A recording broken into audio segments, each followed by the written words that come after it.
Hey, it's Felicia here. I thought I'd do a really quick video, because I got a request when I posted the pictures of the comb coils, as I call them, and I think I got that off of one of the videos that I watched to do it. I did want to tell you, I actually have been doing research because I was considering locking my baby's hair, and my own, to be honest with you, in sister locks, and I've learned how to do sister locks, but I thought, let me try a coiling method rather than locking, so that if I change my mind about locking it, then I can always wash it out. So this was the remedy that I decided to go with. It's not as small as sister locks, but it's not as big as traditional locks either. It's kind of a mini coil lock. So, what are they called? Comb coils. Let me tell you what you need first. For me, one of the #1 things that I use is my Tangle Tamer, or Tangle Teaser as some people call them, but it's basically a brush designed to detangle this wonderfully coily hair. And then I use a rat tail, a metal rat tail, which is kind of dangerous. You got to be very careful, because if you can probe it, it can hurt, cause some severe harm. And it has to have a small, really tight forked comb on the end. That's going to be strategic in getting these coils. And then, although people probably use a lock butter or some kind of lock product, some kind of a, creamy, thick cream, I'm a believer of, I use conditioner that is deep conditioners, and I leave them in. I wash with them, and then I put them back in and leave them in. So I'm using Can2 Deep Treatment Mask, very thick, love this stuff. And my favorite leave-in conditioner, the Can2 Leave-In Conditioning Repair Cream. This is great for detangling, but I use them both together because that's how her coils are so shiny. And they're nice, and they're not hard, they're not crunchy, but they're structured, and they're strong. So, and then this is it's distilled water or reverse osmosis water, and I put grapeseed oil in it and some Indian oil that I have. Because I like to mix oil, and then I also put the leave-in conditioner in here. So this is my little solution of 4 products.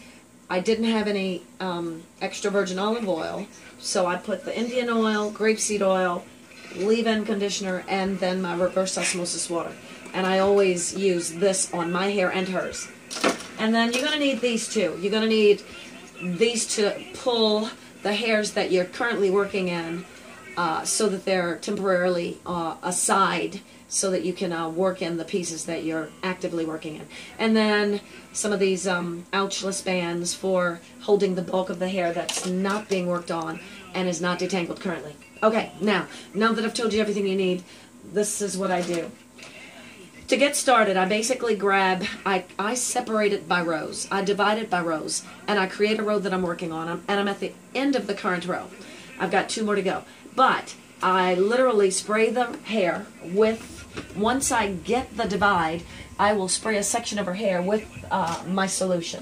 And then I'll add the deep treatment mask. And I've already done this to this piece, but I'm doing it again just for you. And then I'll add a tad bit of the leave-in conditioner.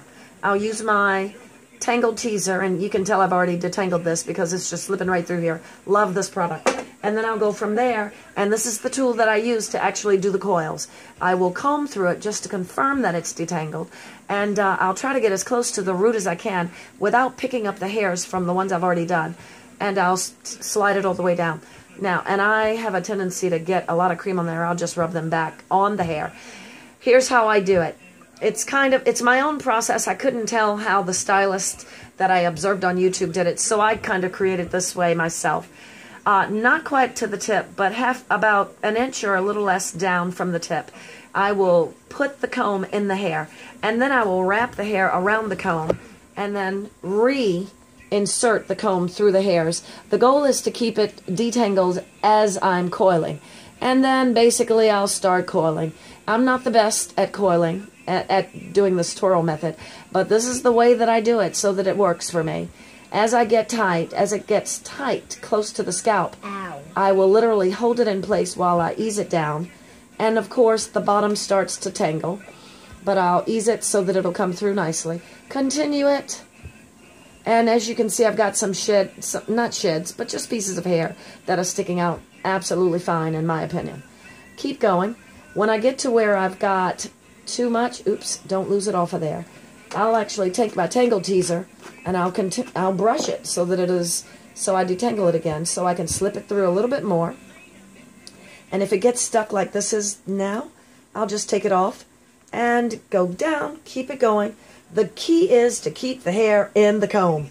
And it gets harder when you start to go down the comb. Because, oops, see, and as you can see, it slipped off. When it slips off, I will tease it. I will detangle it, and then I'll put it in my hand. And you'll notice I'm holding it so that that which I've already coiled does not uncoil. When I get to the end, as you can see, it's coiled there.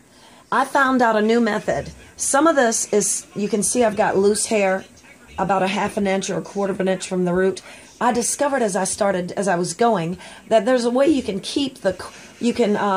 create a coil so that it is as close to the root as possible. And I've done a couple, but I'm going to do this one so you can see. I've already coiled it all the way down, but I'm going back to the top.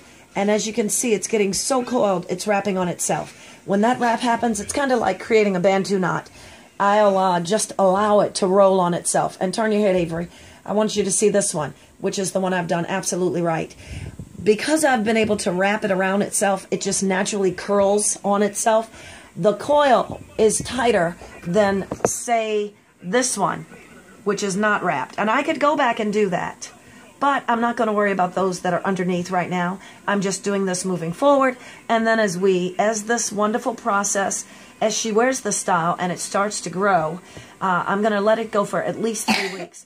But if I choose to continue to lock it, then what I'll do when I tighten up these coils is this method of keeping the coils tight to the root. That way I don't have to put any pins in my baby's hair. She's not going to deal with having hairpins in her hair, so this is the method. Boom. I hope that works for you. You can put it on me, Daddy. Or on both of us. I hope that answers your question. I hope that helps you out, blesses you. Crystal, I hope this works for you. It is definitely tedious, but we've been doing this for 4 days now. But I have to tell you, I've had several breaks because I've had company come over and things like that. So, although I've been doing it for 4 days, one day I only did it for a couple of hours. Another day I did it for maybe 2 hours. This is the second day of the 4 days that I've been able to sit here for 4 hours and do this. And as you can see, I'm in the most comfortable spot I could find where I could still sit up and do her hair. If you get yourself in a comfortable place, put your baby in a place where you can maneuver. She's in my desk chair and it's got wheels. It just makes it so much easier on both of us. She's comfortable because she's got TV, more TV than I ever let her watch. But I don't mind this time. And we eat snacks and all kinds of stuff. But I get the job done. I've got just a little more left, and I'll take pictures and I'll post them when I get it all done. Thanks for watching. Shalom, shalom.